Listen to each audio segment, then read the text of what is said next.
வரையறதுக்காக first நான் வந்து பண்ண போகிறோம். எப்படி ட்ரேசிங் பண்ணலாம் அப்படின்றதையும் நம்ம இந்த வீடியோ வந்து கவர் பண்ணியிருக்கோம். ஃபர்ஸ்ட் நம்ம எப்பயுமே நமக்கு ஈவன் சைடு இப்போ ரைட் அண்ட் லெஃப்ட் ரெண்டுமே நமக்கு ஈவனாக வேணும் அப்படின்னாலே நம்ம கண்டிப்பாக இந்த மாதிரி ஒரு ஸ்டிச் ஒரு ஷேப்பில் வந்துட்டு நான் கட் பண்ணி எடுத்துக்கிட்டேன்.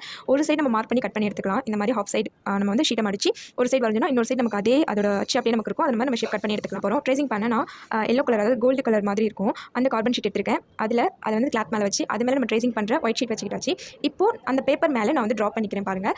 இது வந்துட்டு நம்ம சும்மா கை வச்சாலே ஒட்டிக்கும் அப்படின்லாம் நினைக்க வேண்டாம். நீங்கள் ரொம்ப ப்ரெஷர் கொடுக்கும்போது மட்டும்தான் அந்த கலர் வந்துட்டு போய் அதை கிளாத்ல வந்து ஒட்டும். ஸோ நீங்கள் தாராளமாக இந்த கார்பன் யூஸ் பண்ணலாம். ப்ளூ கார்பன் வந்துட்டு நமக்கு பட்ட உடனே அப்படியே நமக்கு வந்துச்சு நல்லா தெரியும். ஆனால் இந்த கோல்டு கலர் இந்த எல்லோயிஷ் வந்துட்டு அப்படி இருக்காது. இதில் வந்து நான் வந்து 2 த்ரெட்டாக எடுத்திருக்கேன்.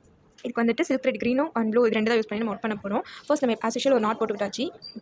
இப்போ நம்ம கீழே இப்போ எடுத்தோம் அது வந்து நம்பர் 1 எடுத்துக்கலாம். இப்போ நான் வந்து நம்பர் 2 இது நம்பர் 2 எடுத்துக்கலாம். மேலே இருக்கு நம்பர் 3 எடுத்துக்கலாம். இப்போ நம்பர் 2க்கு நான் வந்துட்டு ஸ்டிச் பண்ணுறேன்.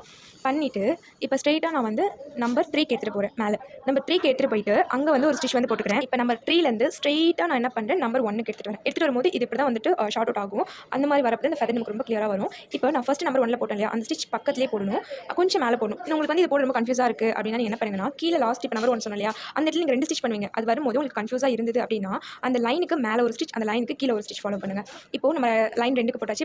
இப்போ நம்ம லைன் 3ல போட போகிறோம். போடும்போது பக்கத்துலேயே போடக்கூடாது. கொஞ்சமாக கேப் விட்டு போடணும். இப்போ நம்ம 2லையும் 1லையும் போடலாம் அந்த அளவுக்கு போடக்கூடாது. அதோட கொஞ்சம் டிஃப்ரெண்ட்டாக இருக்கணும். நம்ம 3ல போடும்போது கொஞ்சம் கேப் விட்டு இருக்கணும். பாருங்கள் இப்போ நம்ம நம்பர் 1ல ஸ்டிச் பண்ணுறோம். இப்போ ஸ்ட்ரெயிட்டாக எடுத்துகிட்டு போய் நம்பர் 2ல வந்து பக்கத்துலேயே ஸ்டிச் பண்ணுறோம்.